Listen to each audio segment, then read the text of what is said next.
আজকের রিভিউতে ভারত কোকিং কোল private limited IPO review করব, সঙ্গে গ্রে মার্কেট প্রিমিয়াম দেখে নেব। গ্রে মার্কেট প্রিমিয়াম চলছে 11 টাকা, আর প্রায় 50% গ্রে মার্কেট প্রিমিয়াম চলছে। তো এই আইপিওতে শেয়ার হোল্ডিং কোটা আছে, অর্থাৎ যারা কোল ইন্ডিয়ার শেয়ার হোল্ডার তারা এখানে শেয়ার হোল্ডিং কোটা থেকে অ্যাপ্লাই করতে পারবে। আর যার রেকর্ড ডেট রাখা হয়েছে 2 জানুয়ারি 2026।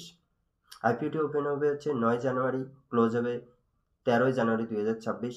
আইপিওটি ফেস ভ্যালু রাখা হচ্ছে 10 টাকা পার শেয়ার, প্রাইস ব্যান্ড রাখা হচ্ছে 21 টাকা থেকে 23 টাকা পার শেয়ার। এক লটে 600 শেয়ার থাকবে।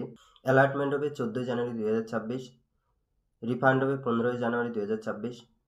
স্টক মার্কেটে লিস্ট হবে 16 জানুয়ারি 2026। ফাইন্যান্সিয়াল দেখা গেলে খুবই ভালো ফাইন্যান্সিয়াল রয়েছে।